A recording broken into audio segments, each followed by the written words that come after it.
Self professor doctor Deepak Singh. Genital eruption आज हम लोग इस पर बात करेंगे। काफ़ी पेशेंट इसके हैं। जेनाइटल इरप्शन का मतलब जेनाइटल ऑर्गन पर के स्किन पर या प्राइवेट पार्ट स्किन पर इरप्शन होना। इरप्शन का मतलब लीजन होना। लीजन क्या होता है? जैसे आप देखे होंगे कभी कभी जेनाइटल ऑर्गन पे क्या क्या होते रहते हैं।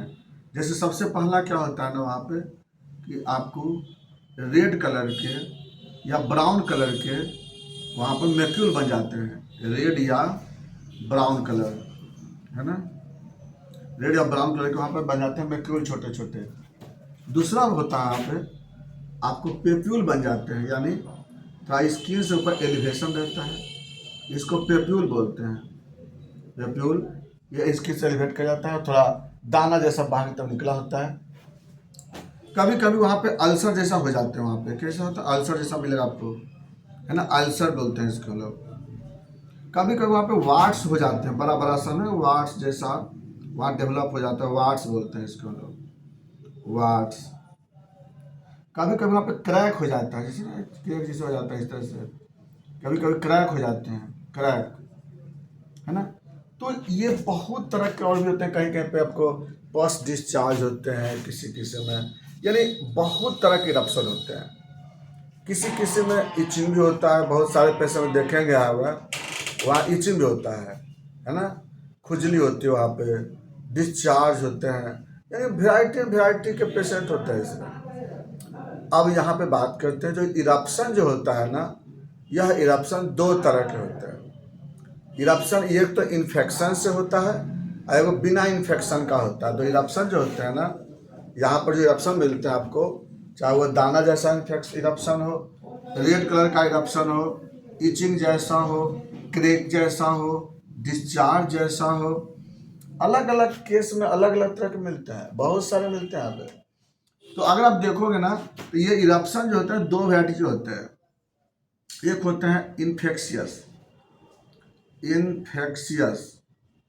और एक होता है नॉन इन्फेक्शियस। नॉन इन्फेक्शियस का मतलब होता है, नॉन इन्फेक्शियस मतलब, इन्फेक्शियस का मतलब होता है कि कोई पैथोजेन के आने के कारण, कोई पैथोजेन यहाँ पे है, कोई पैथोजेन के कारण जब इरप्शन होता है तो उसको क्या बोलते हैं?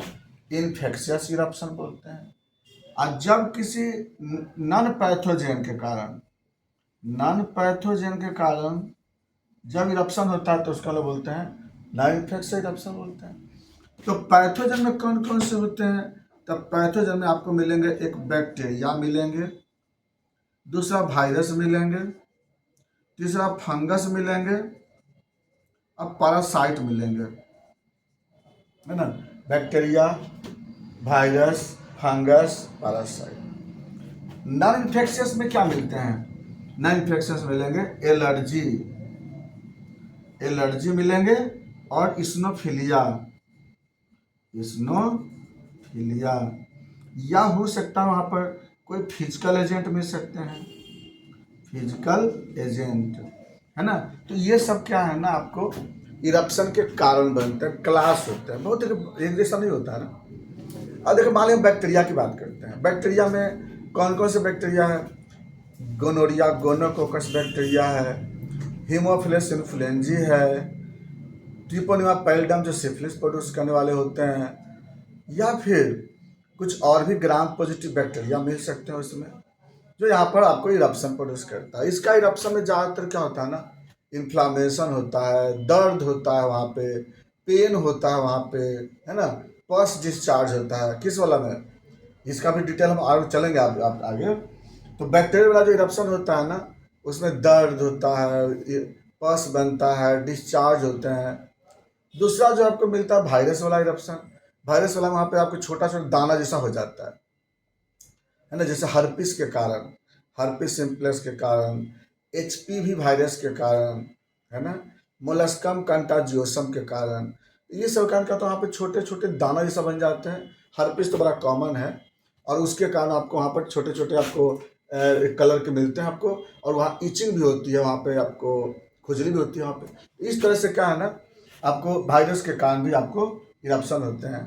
तीसरा नंबर पे मिलेगा फंगस। फंगस में कैंडिडा है या ईस्ट है, उसके कारण वहाँ पे होते हैं आपको इरप्शन, या रिंग वर्म है तो उसके कारण वहाँ पे इरप्शन होता है। इरप्शन के कारण वहाँ पर क्या होता है ना कि खुजली होती है बहुत ज़्यादा, इचिंग बहुत होता है, उजला कलर के लेयर बन जाते हैं ईस्ट में, कैंडिडा में, और भी बहुत सारे कंडीशन डेवलप करते हैं वहाँ पे। अगला होता है आपको पैरासाइट। पैरासाइट में जैसे ट्राइकोमोनास वेजाइनलिस, उसके कारण वहाँ पे रेड कलर के हो जाते हैं जेनिटल ऑर्गन, चाहे मेल प्राइवेट पार्ट हो या फीमेल प्राइवेट पार्ट हो, दोनों में ऐसा अरे जितना इरप्शन बोले हैं ना, ऐसा नहीं कि सिर्फ मेल में होता है, दोनों में होता है, मेल फीमेल दोनों में ऐसा ही इरप्शन अभी देखने को मिलता है। उसके बाद अब नॉन इन्फेक्शस की बात करते हैं। नॉन इन्फेक्शस में जैसे कोई एलर्जी के कारण, कोई स्नोफिलिया का कारण कैसा होता है वहाँ पे, इसके कारण वहाँ पे आपको स्वेलिंग हो जाते हैं, रेड होते हैं, इचिंग हो जाता है वहाँ पे, है ना। इसके कारण वहाँ पे स्वेलिंग फूल जाएगा, वहाँ पे लाल कलर हो जाएंगे वहाँ पे, और इचिंग होती है। ये आपको कैसे होता है, एलर्जी के कारण होता है। स्नोफिलिया के कारण तो फीमेल प्राइवेट पार्ट पे बहुत ही ज़्यादा इचिंग होती है, अब बहुत ज़्यादा वहाँ पर डिस्चार्ज भी होते हैं, इचिंग भी होती है, इरप्शन होते हैं। तो हम जो यहाँ बता रहे थे आपको ना कि इरप्शन के बारे में, अलग अलग वेराइटीज़ के बारे में। देखिए इसके लिए क्या है ना कि अब पता लगाना हो पाएगा ना कौन सी इरप्शन है, क्योंकि हर इरप्शन का कॉज अलग है, इलाज अलग है। आपको चाहिए इसमें अवेयरनेस होना है। आप हमसे बिल्कुल संपर्क करते हैं और करते रहेंगे। ऑनलाइन भी संपर्क करते हैं, आप ऑफलाइन भी संपर्क करते हैं। काफ़ी पेशेंट इसके मेरे पास हैं, बस बशर्ते कि जागरूक होना जरूरी है, शर्माना नहीं है। आप बिल्कुल हमसे आप संपर्क करिए और फोटो खींच करके व्हाट्सएप पे आप जरूर सेंड करिएगा। इसका हम इलाज करते हैं। मेरे पास सारे पैथ के डॉक्टर रहते हैं। जैसा अगर कंडीशन होती है ना, कंडीशन के अनुसार हम लोग दवा देते हैं, और लगभग सारे के सारे 99.99% पेशेंट मेरे पास ठीक होते हैं। अब बिल्कुल ठीक होते हैं, कोई दिक्कत नहीं होती है, बहुत जल्दी ठीक हो जाते हैं। अब बात करते हैं कि अब इरप्शन का सिम्टम बता दिए आपको हम, अलग अलग तरह बैक्टीरिया है तो वहाँ पर डिस्चार्ज होगा, पस बनेगा, पेन होगा, रेडनेस होगा। वायरस होगा तो वहाँ पर छोटे छोटे आपको मैक्यूल बन जाते हैं, पेप्यूल बन जाते हैं, वहाँ पे इचिंग होती है।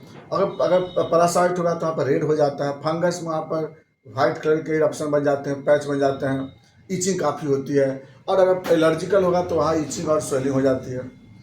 अब क्या है यहाँ पे ना, सबसे पहले इसको जानकारी होना, बहुत डायग्नोसिस करना बहुत जरूरी होता है। इसमें कॉम्प्लिकेशन सबके बहुत खतरनाक ही है। बैक्टीरिया का कॉम्प्लिकेशन होगा तो वो अंदर में जाके इन्फेक्शन हो जाते हैं, इनफर्टिलिटी प्रोड्यूस कर जाती है, इरेक्टाइल डिसफंक्शन कर सकते हैं, मतलब कई तरह के होते हैं वहाँ पे।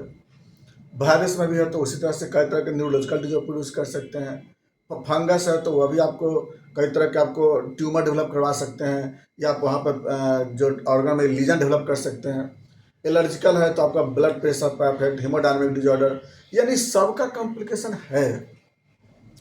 डायग्नोसिस में अब जैसे अब इरप्शन आपको पता तो है नहीं, क्या जांच कराएंगे, तो जैसे शुरू में आप क्या कराते हैं, इसमें HIV जांच करा लेते हैं। उसके बाद हम लोग वहाँ के जेनाइटल के लिए हर्पिस का एलाइजा फॉर हर्पिस जांच करा के देख सकते हैं। वहाँ का हम लोग जो स्किन है वहाँ पर हम लोग स्किन स्क्रैपिंग करके जांच करा सकते हैं। यानी देखो जैसा वहाँ पे थोड़ा इरप्शन के अनुसार अलग अलग डायग्नोसिस होता है ना। एलाइजा फॉर IgE कराते हैं एलर्जी के लिए, इस्नोफिलिया के लिए TLC और DLC करा लेते हैं, या एब्सोल्यूट इस्नोफिल काउंट कराते हैं। तो हर के लिए कराते हैं हम लोग को। सिम्टम बोलता है ना तब बोलते हैं डायग्नोसिस कितना इसमें है, क्योंकि सबके लिए अलग डायग्नोसिस है ना। सिफिलिस है तो VDIL जांच होती है, इसलिए आपको नहीं देख, हम एक साथ साथ नहीं बता रहे हैं, बहुत ज़्यादा जांच हो जाएगी ना, आपको उतना जांच तो कराएंगे नहीं आप, क्योंकि आपको तो इरप्शन अलग अलग टाइप के होंगे। इलाज क्या है इसका, इसके लिए हर पैथ में इलाज है। हम यहाँ पे कुछ कॉमन होम्योपैथिक दवा बताते हैं। जैसे हमारी बैक्टीरियल इरप्शन अगर है वहाँ पे, तो बैक्टीरिया का इरप्शन अगर है तो वहाँ पे हम लोग सैलेसिया, मर्कसॉल, हिपरसल्फ यूज करते हैं। अगर वहाँ पे वायरस के कारण अगर होता है तो एसिड नाइट्रिक, कॉस्टिकम और भी मर्कॉल, ये सब हम लोग दवा यूज करते हैं। अगर वहाँ पे आपको फंगस का अटैक हो तो वहाँ पे हम लोग क्रियोजोट, पेट्रोलियम, इचनेसिया मदर टिंचर, ये सब यूज करते हैं। अगर आपको एलर्जी की वजह से अगर है तो वहाँ आर्सेनिक यूज करते हैं, और प्लस और भी हम लोग कंडीशन के साथ देखते हैं। इस्नोफिलिया है तो हाइड्रोकोटाइल यूज करते हैं, लिडमपाल यूज करते हैं। तो ये सब क्या है ना, देखिए एक जैसा नहीं है, बहुत तरह के केस इरप्शन में मिलते हैं। आपको एक जागरूक होना जरूरी है। आप बिल्कुल हमसे संपर्क कर सकते हैं। मोबाइल नंबर उसमें लिखा हुआ है, मेरे डिस्क्रिप्शन में लिखा हुआ, आप उससे संपर्क करके अपना इलाज करा सकते हैं। बाकी नेक्स्ट वीडियो में। Thanks for watching.